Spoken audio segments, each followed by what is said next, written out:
नमस्ते दोस्तों, आप सबका एक बार फिर से स्वागत है आपके अपने YouTube चैनल सत्य सनातन में। आज हम बात करने वाले हैं किस प्रकार से मेल्ट डाउन हुआ है भारतीय इस्लामिक और वामपंथी मीडिया का उस समय पर जब 8 पूर्व नौसैनिक अधिकारियों को कतर ने रिहा कर दिया है। वो अधिकारी जिनको उसने इजराइल के लिए, उनकी खुफिया एजेंसी के लिए जासूसी करने के एक झूठे जुर्म में अपने यहां गिरफ्तार करके फांसी की सजा सुना दी थी और डेट भी मुकर्रर हो गई थी। भारतवर्ष में इसको लेकर के काफी हो हल्ला मचाया गया था। हालांकि अंदर ही अंदर वामपंथी और इस्लामिक मीडिया खुश था कि उनको फांसी हो जाए ताकि यहां नरेंद्र मोदी का फेल्योर दिखाया जा सके। लेकिन वो बार बार चुनौती दे रहे थे कि दम है तो छुड़ा करके दिखाओ, दम है तो छुड़ा करके दिखाओ। मेरी जो किताब है 2.5 मोर्चे का चक्रव्यूह, इसकी अभी हमने प्री बुकिंग स्टार्ट कर दी है। सनातन हाट पर आपको यह पुस्तक मिल जाएगी। इसमें मैंने एक कहानी लिखी है, मजेदार कहानी है अब्दुल और उसकी बेटी आरफा खानम पायजामी की।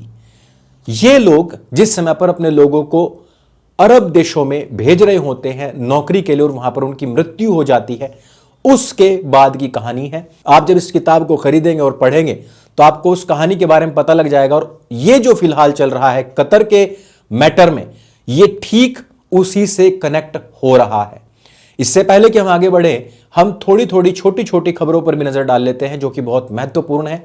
आस्था एक्सप्रेस जो अयोध्या श्रद्धालुओं को दर्शन करने के लिए ले जा रही थी, उसके ऊपर एक बार फिर से मुगलमानों ने पथराव कर दिया। ठीक उसी प्रकार जिस प्रकार से वो हमेशा से सरकारी संपत्तियों को नष्ट करने का काम करते हैं। हल्द्वानी में 30 मुसलमान गिरफ्तार हुए हैं तकरीबन 100 कारतूसों के साथ में, जिन पर आरोप है कि उन्होंने न केवल पुलिस वालों को बल्कि आम हिंदुओं को भी नाम पूछ पूछ करके मारा और पीटा है, जिन्होंने की हत्याएं की हैं, जिन्होंने की जो राष्ट्रीय संपत्ति है उसको जलाया है। साथ ही एक वीडियो भी आया है जिसमें कि मुसलमान घेर करके एक हिंदू की पिटाई कर रहे हैं। जब कार्रवाई होती है तो बाद में ये RND रोना शुरू कर देते हैं। एक और वीडियो वायरल हो रहा है जिसमें कि एल्विश यादव, जो कि एक रेस्टोरेंट से गुजर रहे हैं, वो पलटते हैं, वापस जाते हैं और एक लड़के को थप्पड़ मार देते हैं, फिर आगे बढ़ जाते हैं, फिर से वो वापस जाते हैं, लेकिन समझाइश के बाद वो वहां से निकल जाते हैं। मामला बताया जा रहा है कि कोई कल्ले खान नाम का लड़का था जिसने कि मां बहन की गाली एल्विश यादव को दी। एल्विश यादव ये बात सुन लेते हैं, वो वापस जाते हैं और थप्पड़ मार देते हैं। आपकी मां बहन को अगर इस प्रकार से कोई गाली देगा तो आप क्या करेंगे? आपको इस बात का अच्छे तरीके से संज्ञान है। वही वहां पर एल्विश ने किया। इसका नेगेटिव तरीके से मेरे ख्याल से इशू नहीं बनाया जाना चाहिए था, लेकिन बनाया जा रहा है। हम क्या करें? आगे UAE जाएंगे प्रधानमंत्री नरेंद्र मोदी और 14 फरवरी को वहां पर स्वामीनारायण मंदिर का उद्घाटन करेंगे और उसके बाद वो कतर भी जाएंगे, उसी कतर जहां से 8-9 सैनिक छोड़ दिए गए हैं और वो अपने देश वापस लौट चुके हैं। अब हम शुरुआत करते हैं कतर के विषय में। दोस्तों, आपको पता होगा आम आदमी पार्टी का एक नेता था जफरुल इस्लाम। यह हिंदुओं के खिलाफ नफरत उगलने में नंबर 1 था। आज भी यह नफरत उगलता है। इस व्यक्ति ने एक समय पर कहा था कि अगर हमने अरेबियन कंट्रीज को यह बता दिया कि किस प्रकार से हिंदू हमारे ऊपर यहां भारतवर्ष में जुल्म और सितम कर रहे हैं, तो वो वहां से पूरा सैलाब और तूफान लेकर के आएंगे और हिंदुस्तान को खत्म कर देंगे। ठीक इसी प्रकार का बयान 1880 के आसपास मेरठ में खड़े होकर सर सैयद अहमद खान ने भी दिया था और उसने कहा था कि जो 2 नेशन थ्योरी है इसका आरंभ हम करते हैं और 2 देश बनकर के रहेंगे। लोग सोचते हैं कि ये जिन्ना की ख्वाहिश थी, फिर उसके बाद हमने बताया था कि नहीं, ये इकबाल की ख्वाहिश थी, जिसको अभी कुछ दिनों पहले ही राजा भैया ने भी यूपी की विधानसभा में रिपीट किया है। लेकिन हमने इस पुस्तक के अंदर यह बताया है पूरे प्रूफ के साथ में कि सर सैयद अहमद खान, जिसको कि आपका राष्ट्र, आपका देश एक राष्ट्रभक्त, एक देशभक्त मानता है, वो सबसे बड़ा गद्दार था और उसने 1800 में ही इसकी अवधारणा रख दी थी। वही बात जफरुल इस्लाम ने दोहराई थी। लेकिन उसी अरब देश में क्या हो रहा है? वहां पर एक भव्य मंदिर का निर्माण हो चुका है और उसका उद्घाटन होगा और पूजा आरंभ हो जाएगी 14 फरवरी से ही। उन्हीं अरब देशों ने अब आकर के वहां पर जितने भी पुराने मस्जिद और मजार थे उनको हटा दिया है और उनको सड़क में शामिल कर लिया है।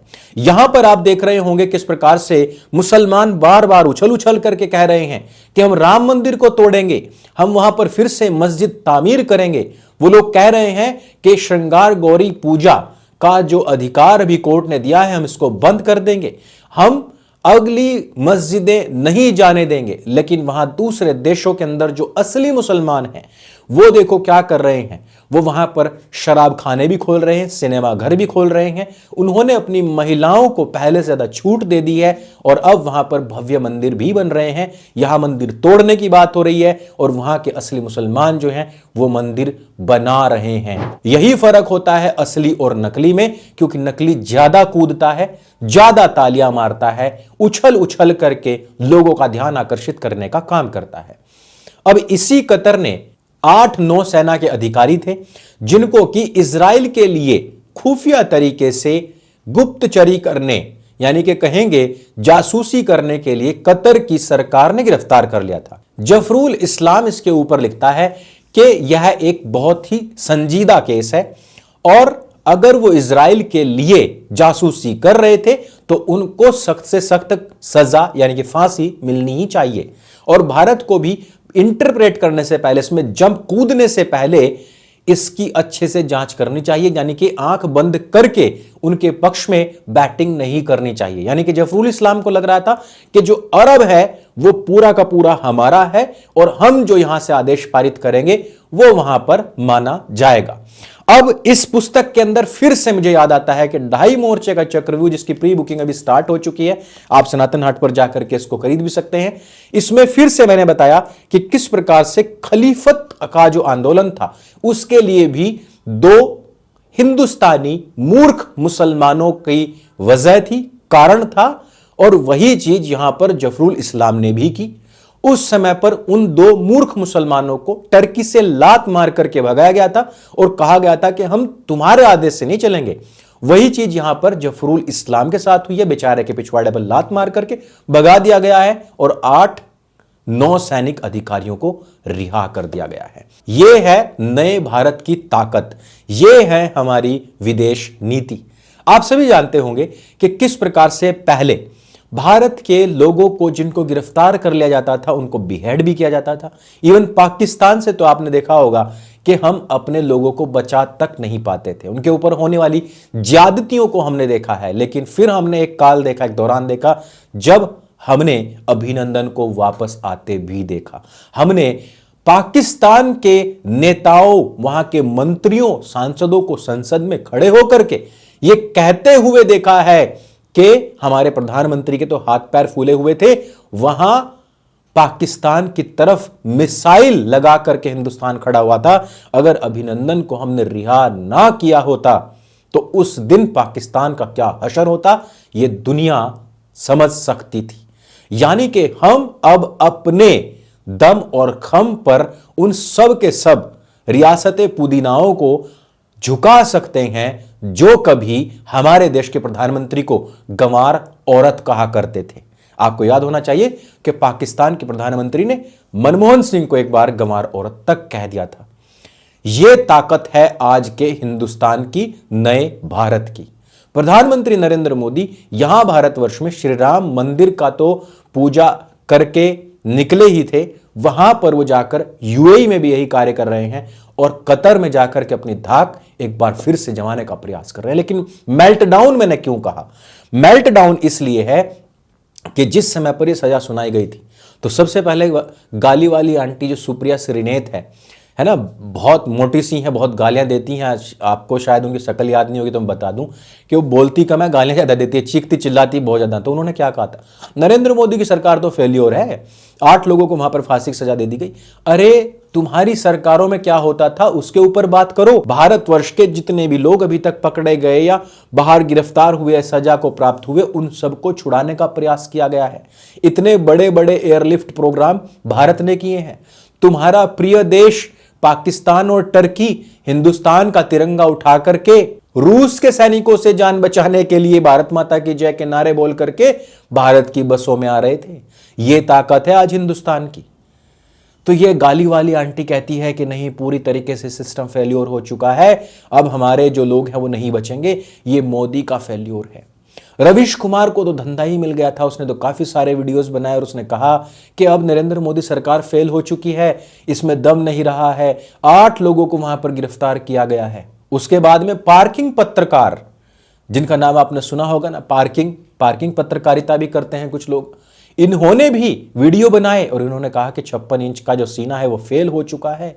हमारे 8 नौसेना के अधिकारियों को वहां पर फांसी दी जा रही है और यहां नरेंद्र मोदी जो है वह हंसी खुशी से अपने कार्यक्रम कर रहे हैं, मंदिर की पूजा पाठ चल रही है। साथ ही साथ प्रज्ञा यादव नाम की एक पत्तलकार है, बेचारी बहुत चीखती है, बहुत चिल्लाती है, इतनी टेंशन लेती है, इसकी आंखों के नीचे ना काले घेरे पड़ गए हैं। शकल से ही लगता है बेचारी को बहुत ज्यादा सनक है। बहुत कूदी, बहुत उछली, बेचारी ने बहुत मेहनत करी, बहुत कोशिश करी ये दिखाने के लिए कि हिंदुस्तान की जो विदेश नीति है वो पूरी तरीके से फेल है। लेकिन जब इनके आकाओं का शासनकाल हुआ करता था उस समय पर क्या होता था, इन्होंने कभी प्रकाश डालने का काम नहीं किया। अब आप अंजुम को कैसे भूल सकते हैं? अजीत अंजुम बेचारा इतना रगड़ा, बहुत कोशिश करी कि ये बता सके, ये जता सके कि सरकार फेल है। वो व्यक्ति ने भी जैसे ही पता लगा कि 8 के 8 लोग वहां से रिहा हो चुके हैं, भारतवर्ष आ रहे हैं, बेचारे ने नया प्रोपेगेंडा की दुकान खोल ली और वो कह रहा है कि किसानों को रोका जा रहा है। अच्छा, दिल्ली को पूरी तरीके से बंधक बना लेना ये तरीका अच्छा है क्या? मांग क्या है भाई? अभी तक आम जन को नहीं पता है, लोगों को नहीं पता है, हम जैसे किसानों को नहीं पता है कि उनकी डिमांड क्या है। अभी तक नहीं पता है। जिन डिमांड्स को लेकर के आए थे मान ली गई थी, वापस भेज दिया गया था, अब फिर से कुछ डिमांड आ गई। ये तो मैंने पहले ही बताया था कि 2019 लगा और अब से आप इलेक्शन तक देखना, यही असर होगा, यही हालत होंगे। लेकिन अजीत है, रवीश है, प्रज्ञा है, पार्किंग पत्तलकार है, या आरफा खानम पायजामी है, या अन्य जितने भी पत्तलकाराएं हैं, इन बेचारियों को क्या उत्तर प्रदेश के चुनाव से पहले हुए इसी प्रकार के धरने प्रदर्शन के बारे में नहीं पता है कि उसके बाद में रिजल्ट क्या निकला था? रिजल्ट वही निकलेगा। जहां के लोग दौड़े चले आ रहे हैं वहां पर पहले भी सीट नहीं थी, अब भी नहीं होंगी, लेकिन घंटा फर्क नहीं पड़ता। इस बार पश्चिमी उत्तर प्रदेश के लोगों को कोई नहीं आ रहा है निकल करके, और इस बार जो है ना शायद हो सकता है थपड़ा भी दे जाए, ढंग से काम कर दिया जाए। यह चीज फिर से मैं कहूंगा सुप्रीम कोर्ट है और मियां लाडों की कमी और उनका जो लाड़ प्यार इन लोगों के ऊपर उमड़ उमड़ करके पड़ता है, इस कारण से है। खुले आदेश दे देने चाहिए कि बाकी की जनता को समस्या अगर होती है तो हमसे बुरा कोई नहीं होगा, लेकिन ऐसा होता नहीं। लाल किले तक को बदनाम कर दिया जाता है, उसको तोड़ दिया जाता है, और इसमें भी लोग गर्व समझते हैं। 26 जनवरी को इसकी भी तारीख मनाते हैं। दोस्तों, इस वीडियो में सिर्फ इतना ही।